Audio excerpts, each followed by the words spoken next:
There's something in the power. Harold Payne is a multi-platinum songwriter and singer who's written songs for Rod Stewart, Rock and Roll Hall of Famer Bobby Womack, even Snoop Dogg. And he's coming to Fresno with his music and behind-the-scenes stories. But he's not coming alone. Joining Payne will be Clydene Jackson, one of the most sought-after voices in Hollywood. She's performed with Michael Jackson, Barbra Streisand, Don Henley, among others, and recorded voice tracks for The Lion King and Avatar. Joining Payne and Jackson is percussionist Oliver Brown, an original member of KC and the Sunshine Band. It's another Star Series concert featuring Harold Payne and Gravity, an intimate evening in the Jewel FM Gallery. A limited number of free tickets are available exclusively at Fresno Lexus. Join us Thursday, May 28th. Doors open at 6:30 for an unforgettable night at the Jewel FM Gallery. Well, tonight we're happy to have Gravity 180, the latest entertainment happening in the Jewel FM Gallery in our Star Series concerts. With us, we've got Harold Payne, Clydene Jackson, Oliver Brown. Welcome to the studios. I heard your sound check. I cannot wait for tonight's show. There's something in the power of positive music. Let it shine the light for everyone to see.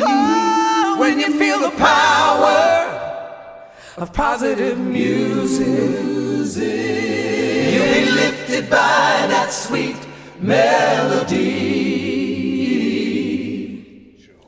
Thank you so much. It's great to be here. So I guess we'll begin with the basics. I mean, just a little bit of a bio background on all of you, and we'll start left to right if you don't mind.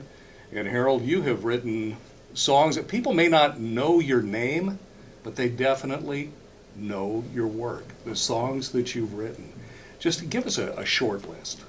Well, it's mainly about the people for whom I've written, all the way from folk acts to hip-hop artists, you know, from Peter, Paul, and Mary and Kingston Trio to Snoop Dogg and 50 Cent, you know, and along the way, my principal collaborator was the late Bobby Womack for many decades, and then Kelly Rowland, Taj Mahal, The Temptations, Rod Stewart, Santana. Wow, you are scattered like a dog's breakfast. I mean, that's just amazing. I mean, the eclectic group of people with whom you've collaborated, that's phenomenal. Thank you. And just to go from basically from the folk era, and then to keep current, be relevant, and to expand and be working with Snoop Dogg, 50 Cent. I mean, that's just really, that's not a talent that you run across every day. Well, sometimes they find your stuff, and especially with the hip hop artists, you know, Right. that came from working with Bobby Womack, and Snoop, you know, got a hold of one of our things, and the same thing with 50 Cent. Sometimes they make you relevant and give you street cred by taking something from the past, although I do keep current and writing current stuff as well. That is just phenomenal. And Clydene, people may not know you, but they know your work, especially if they have kids. You're obviously a singer and a songwriter, but you're a voiceover artist as well. Well, more, I sing on commercials, more so than voiceover. I will sing. Okay. And I'm more behind the camera. I sing I've sung with Patti LaBelle and Patty Austin and Michael Jackson, and just recently Josh Groban, who I love. He's just wonderful. And Rod Stewart and just different ones, but I do more film work. Okay. And just recently did Tomorrowland is out right now. I Yes, sang on that. George Clooney. Yes, and next in a couple of weeks we have Jurassic World. Yeah, and I just did with Danny Elfman Goosebumps. Oh, And I've worked with Danny as far back as Edward Scissorhands. So I sang on The Lion King, and I did all the Men in Blacks and all the Happy Feets, the Superman, and Spider-Man's, series. So I've done a body of work that Toy Stories. Toy Stories. I did all those. Holy smoke! And Avatar, too. Yeah, Avatar. Yeah. Well, I've see, done that. now, and we told our And they have audience. to remind me. Because Yeah, we told our audience that they would know your work, right? Yes. And you were, you made an appearance, you were singing at the Grammys recently, At weren't the you? Academy Awards. Oh, at the Academy Awards, Yes, okay. I sang on Glory with just great singers with John Legend in common. Wow. And little did I know that I'd be all over the screen, you know, because the choreographer moved me. She says, well, no, won't you move over here? And there you go. I could put my chin almost on his shoulder. I was so close. That's But it amazing. was a fabulous time, wonderful opportunity. Wow. Yeah. Well, we're so delighted to have you here. Well, thank you. And rounding out the trio, Gravity 180, Mr. Oliver Brown. Now, I date myself a little bit, but I remember Casey and the Sunshine Band.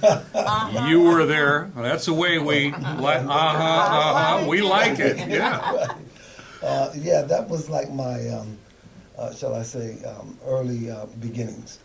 I was called by Steve Alemo to become the kind of the house percussionist for TK Records. Mhm. And so I was down there in Florida recording for almost everybody. I mean, it was, Timmy Thomas and Little Beaver and Benny Lattimore and all those R&B Southern acts down there, Clarence Reed.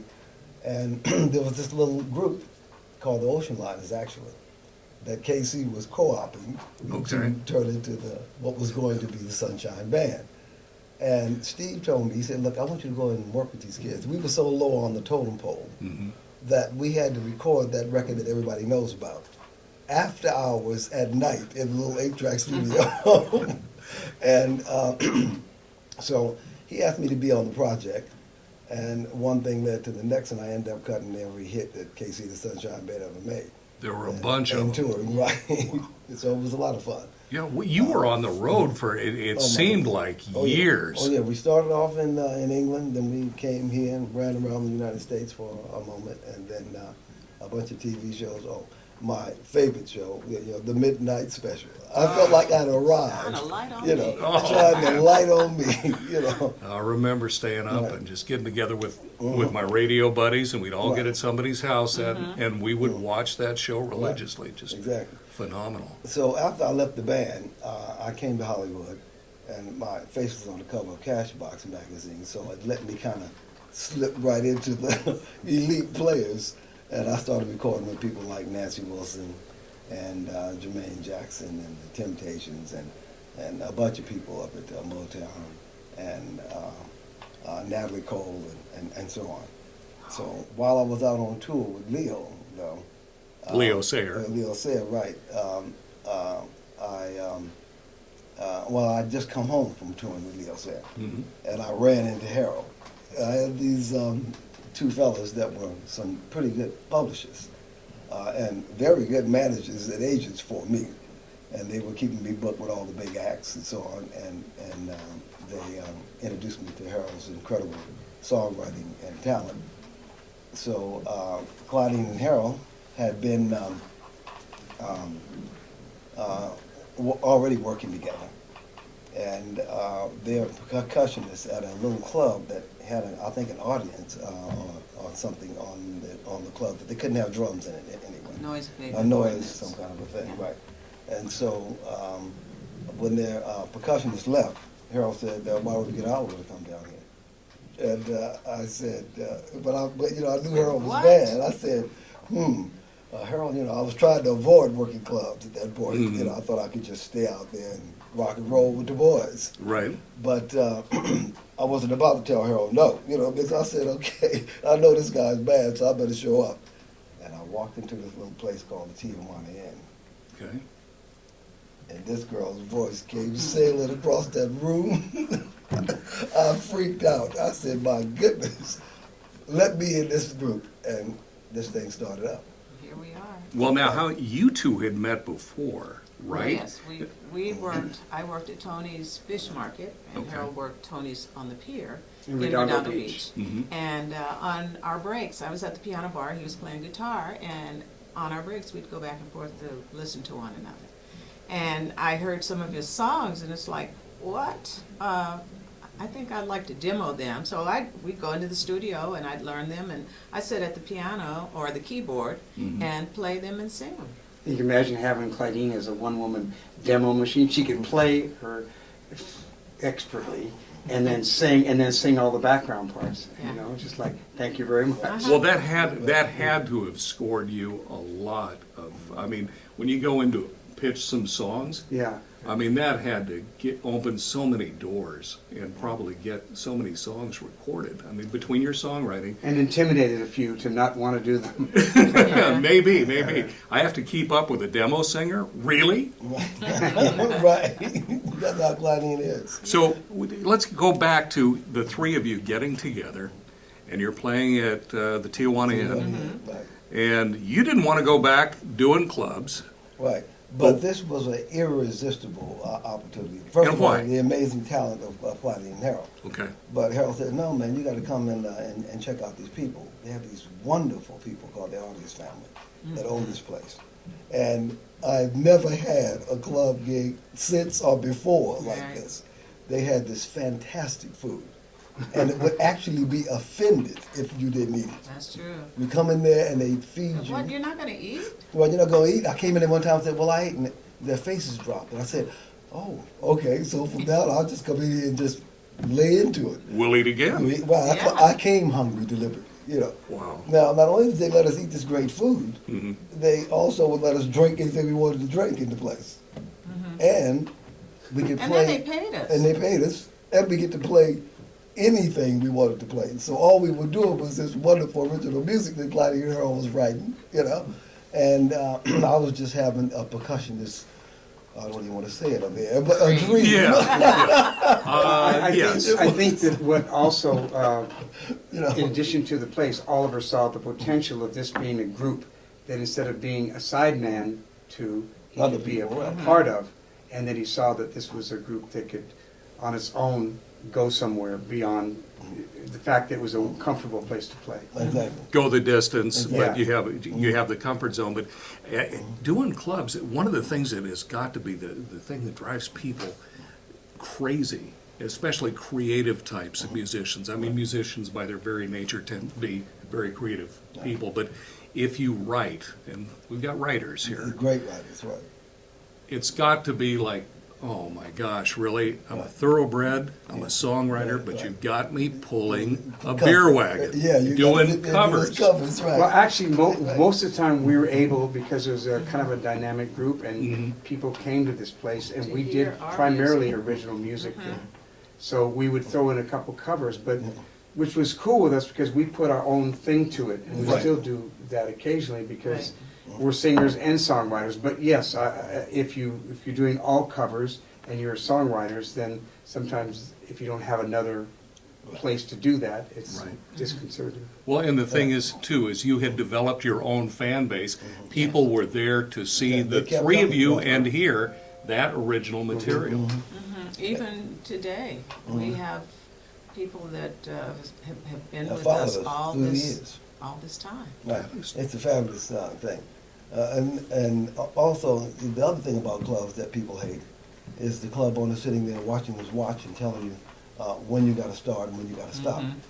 We didn't have any of that either. We played whatever we felt, and for as long as we wanted. And we eventually got a few deals in the way. We got a deal with a Japanese record company, Pony Canyon, in Japan, and Spent we a lot did of time several in Japan. tours there, and it was great playing, you know, seeing that our music would fit internationally, and That's true. and we had a couple other deals here, and we've had a fun run along the way. And we're still together, although we work separate from one another. A lot of independent Oh projects. yeah, and that's another thing that most bands can't have. You know, they won't let you out to do your own thing while you're doing the thing. This band don't have that problem. We at a certain point realized that we were a lifetime group. And that meant that instead of doing an outside project that would look like it was threatening the group, it actually would Enhanced. enhance by bringing new blood, new interests, new songs, new contacts into the group. Because we knew the group wasn't going to break up. No matter So what. whether we're doing Right. 150 gigs a year or 20, that we're always going to be, we're family. Well, that's a lot like, that speaks to the depth of your friendship too, because I think, you know, I'm fortunate, and I can tell just by looking at the three of you, just being with you, that you're the types of people that have friendships that go years deep, and the kinds of friendships where you may not talk to someone for 2 or 3 years, but the phone rings, or you run into someone, or they're in town, and you sit down together, and it's just like Like it never you stopped. saw them yesterday. That's it. Right.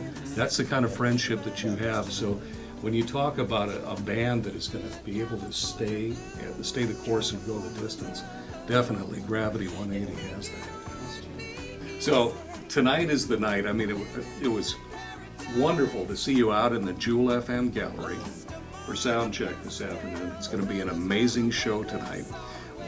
What brought you here? How did you happen to come to Jewel FM? Well, our friend Mark Blake, just wonderful artist, photographer, curator here. Yes. He's so elegantly asked us to be here. And he's been a friend of ours for such a long time.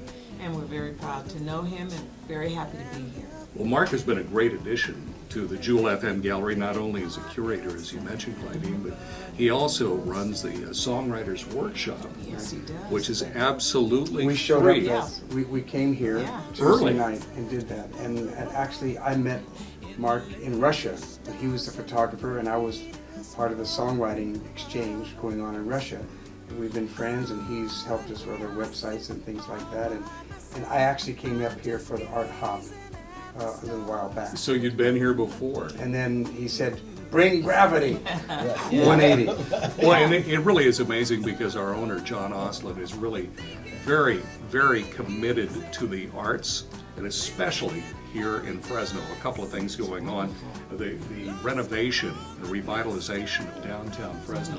The building here, the Jewel FM Gallery. Beautiful It's building. beautiful, by the way. I've worked in some wonderful radio stations, some real palaces, but this is the tops. This is the tops. And yesterday we went over to Roosevelt Performing Arts, and we thought we would be there for maybe half an hour. We wound up staying the entire 2 hours with the these kids are great fantastic. kids, Right. and got a chance to just spend some time with them and let them know what we were doing and how we do it, and just encourage them To go And- for it, Yeah, yeah.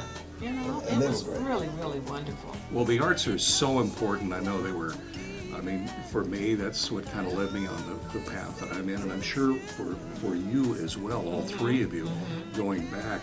So what is it that you hope to accomplish towards that end, with especially the younger generation, lighting that spark, igniting that fire? Well, just to encourage them, because there's so many kids out here who would like to do this, and for one generation it was lost. The arts in the school was just nothing. And because when we came up, we had everything. And we just like to let them know that you can do this. Don't give up. You know, don't give up your dream or your goal or whatever it may be.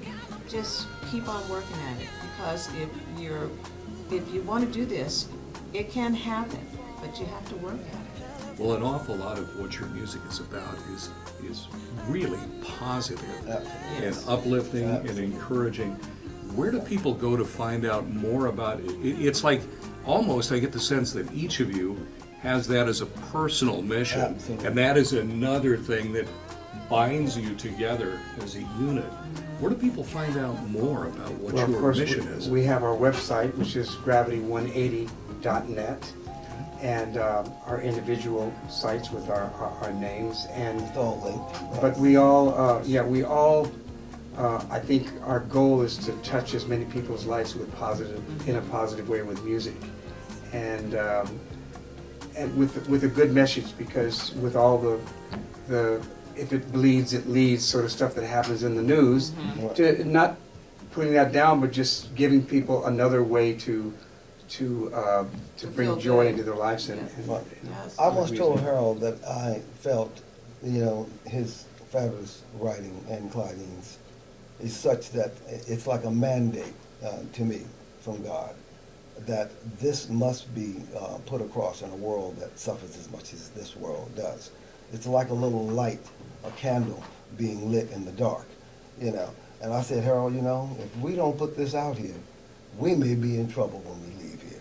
You know, this is the kind of music that can soothe the savage beast. And I believe, you know, that music is a gift from God, and it should all be positive. But some people out there doing some strange things with it.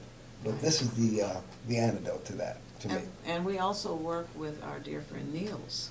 He's a wonderful guitarist, Oh, and yes. he co-produced our last CD with Gravity Oliver's 180, brother, right, with Eddie Brown. And we just, Oliver and I play with Niels on a lot of festivals, but we want to put that two bands in one because Niels plays with us and We play Harold with Niels. comes in and Right. plays with us, and it's just a wonderful sound. And- And we just want to... Exactly, it would be a concept that's never been done.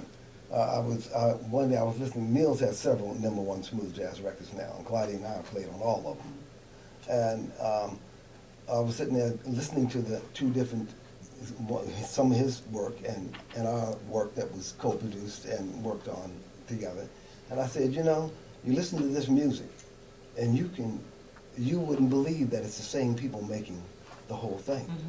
So we could be the first two bands in one concept that ever showed up on the scene.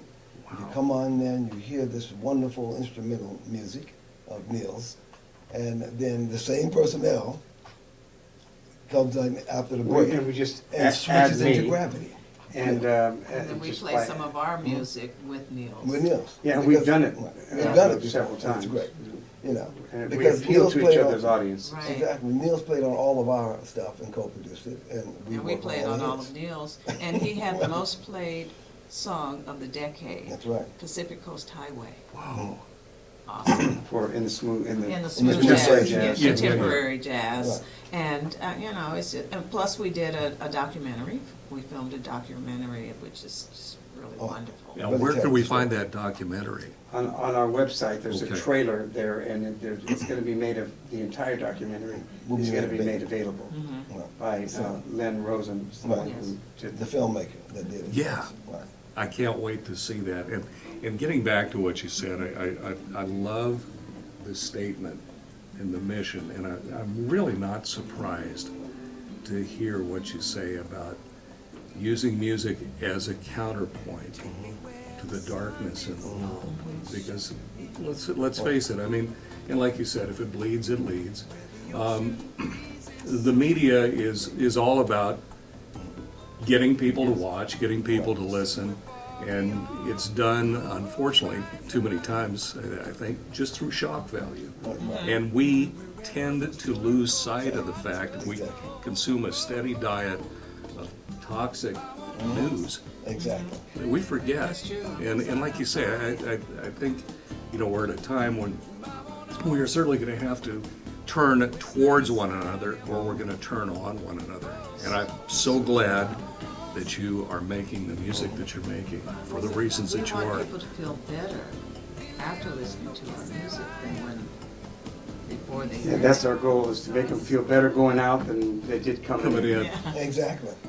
And, you know, in fact, tonight we're going to do a song. So all you people out there, be listening for this particular one. It's called Turning in Space, written by, I think, Harold and Clydene. Clydene and Eddie. And Clydene and Eddie, right, my brother Eddie. It's, it really does tell the story It of does. how we have to come together. It does But all of indeed. our music is along those lines, and that's what I love so much about working with these people. It's really a joy to be able to even breathe the same air as you folks. It truly is. But I was looking out, and I noticed in the gallery where you're going to be performing the stage, that is a beautiful set of conga drums. Oh, yeah, that's a So story. how long have you had those? Well, there's a story behind that. I was blessed to be able to work with the legendary drummer Mick Fleetwood from Fleetwood Mac. We had a band together called the Mick Fleetwood Blue Whale Blues Band. And I had this set of vintage goombop drums. I still have them. And I used on most of my hit records, actually. And I had it in the rehearsal with Mick, and I was taking it in and out every day we rehearsed. And so Mick said, look, man, I'm going to duplicate that for you, so you don't have to do this. I thought he was kidding. And I walked in there the next day, and those were there. And when we got through rehearsing, mix it. No, just take those home. And we won't talk about how much they cost, but they're pretty valuable and they're pretty wonderful to play on. You know, Oliver, I mean, one thing, I mean, from one drummer and percussionist to give a gift like that to another is a awesome. matter of huge, a mark of huge respect. Yeah, I almost fell over. Yeah. They said, "Oh no, man, go for it." You know, that was great. Well, guys, thank you so much for being here today. We can't wait to see you tonight. Gravity 180, the Jewel FM Gallery. Thank you so much. Jewel FM 99.3. Thank you, Clydene. Love it. Oliver, God bless all three of you. Right. Cause I